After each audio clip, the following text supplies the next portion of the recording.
We are getting started just as soon as YouTube connects to Zoom. We'll be getting started in just a moment today.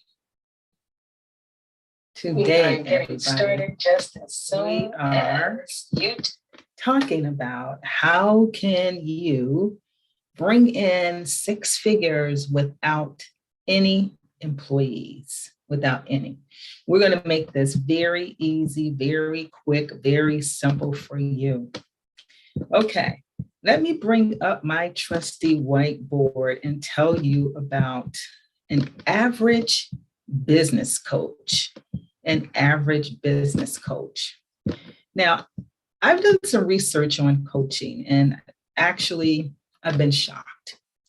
I found out the average business coach, well, the average coach in general, they're going to make between $55,000 and $116,000.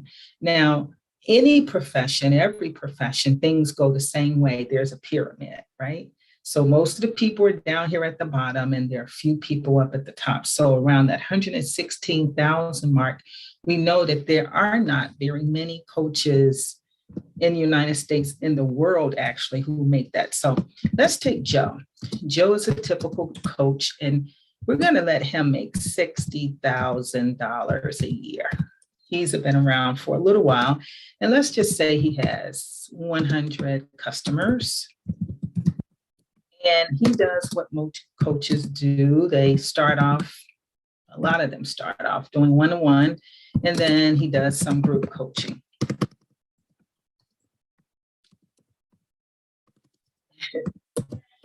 All right, so that's where he is right now. Now, let's take and see if we can't get him up to the six-figure mark. Now, this is the whole premise of this. The entire premise is that you will work a lot less when you learn to be a manager.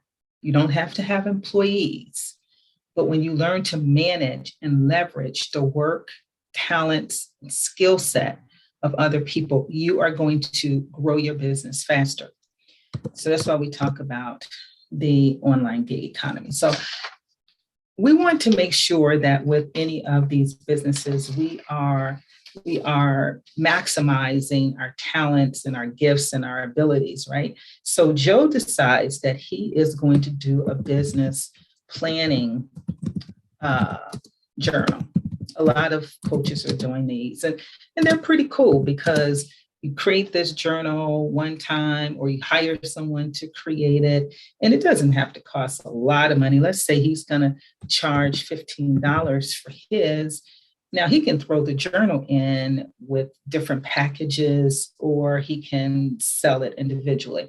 So considering he's got 100 clients, let's say that he sells 125 between his existing clients who will buy a good deal of them, and people, that he just markets and sells it to. We're being conservative here with these numbers just to give you an idea of how a lot of coaches get to six figures. So that's what he makes off the business journals, and this is for a whole year.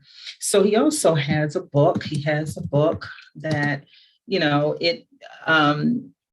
it could be an Amazon top seller, but those of you who know me, you know that I talk about a top income producing book is not necessarily as same as the top seller. Most Amazon top selling books don't even make any money. Most of them don't even sell 250 copies, but that's a different subject matter. So for his book, let's say he's making $12 per book. And let's say we're going to put him up to the top. He made he sold 250 copies of that book. And that's going to give him a total of $3,000. Okay, and that is really what most coaches would do. So in a year. And so for Joe, it means that he's only bringing home $64,850. But let's say he is really a great writer, and he just has a knack for writing business plans. So he offers his business plan writing some of his existing clients and to others that he meet along the way. And let's say that he charges $4,000 for doing that for people. And again, 5 people. He gets 5 customers on that.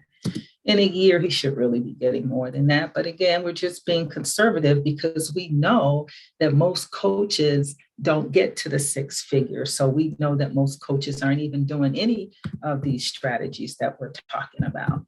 Okay, so that gives him another $20,000. Now, business plan writing for most people is pretty challenging. It takes a great deal of time. That's why I only gave him 5, because remember, he still has to do his coaching business and he still has to promote his business journals and his books. So then I said, okay, I'm always telling people, let's bring in the gig economy, right? So in his business writing business, if he went beyond his customers, he may be able to find some other people by offering his own skills in the freelance marketplace. He can find some other customers. But does he have the time to even do it? At this point where he is right now, he probably is running around crazy if he doesn't have some good systems in place, because he's always looking for customers. To get 100 customers in a year, it means he's always looking for customers. It means he's always trying to market his journal and his book and trying to leverage it. So he's pretty busy just with this on his plate. But let's say, for example, he decides he's going to hire off the freelance marketplace 3 writers to do business plans. And say he decided, he's charging too little for these business plans. He's charging $4,000 for his existing customers. And let's keep it there. Let's keep it at $4,000 for his existing customers. But let's say for people who don't have packages with him, let's say that he's going to charge them $5,000. And remember, he's got 3 writers. So that's going to be 3 writers, $5,000 each. Say each one of these writers, let's see, maybe they would do, say, let's make it conservative. So each one of them would do 5 per year. Okay. So that means that is what, 15 times 5, is that 45,000? Am I right on that? I'm trying to do math on the fly. It's not a good look, Angela. Yeah, I think it is 15 times 5. Am I right? Let me get my calculator out. Trying to do math on the fly. So that is 15 times 5,000. Wow, 75,000, am I right? Let me make sure I'm right on that one. So you got 3 writers, they're charging 5,000 each, and they're doing 5. Okay, so that's 15,000 times 5. I guess that is right. Okay, so $75,000, right? But he doesn't get to keep all of this because he's actually paying the writers to do the work. He's doing maybe some editing and he's doing some quality work before he hands it in to his customers. So if he's got 5 writers and they're doing 15 business plans per year, and let's say he actually gives them 3,000. So he now can make, he's going to actually make, let's see, 15 times 2, 30,000. $30,000 more. I think I'm doing this right. Yeah, 3 riders, 5 each, that's 15, and he's taking $2,000 out of it. So this is his money. This is Joe's. That's Joe's money. Now, let's look at where he is now. He is the 60,000 plus the 50 extra thousand that he got from writing business plans and hiring other people to write business plans. So now he's over the 6 figures. He made it over the 6 figures.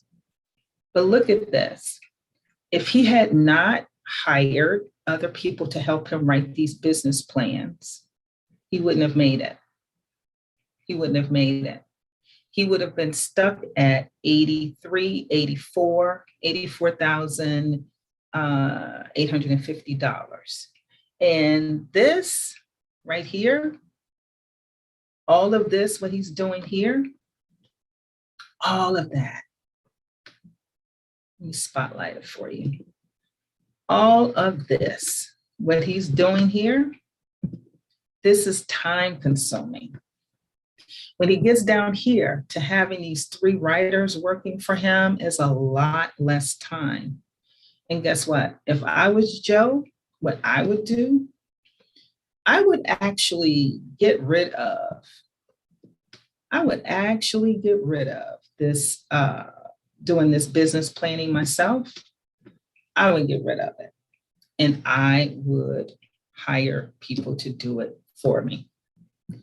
What's the purpose of doing this?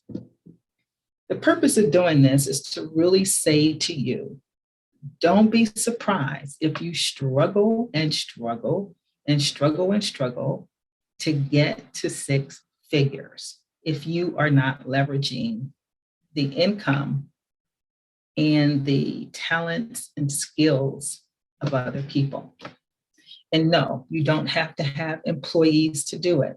That is why we are offering the Do the Hustle Quickstart program, where we teach solopreneurs and small business owners how they can leverage their own talent in a different way and how they can leverage the talent of other people without having the hassle and the headache of having employees.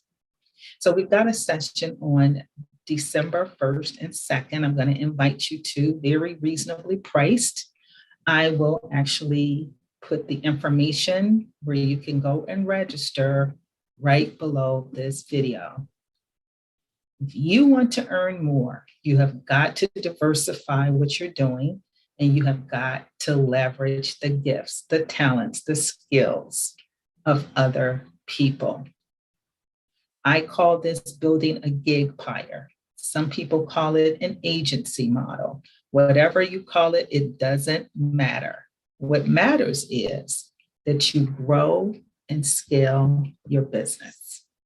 This is Angela Heath with TKC Incorporated. I hope I see you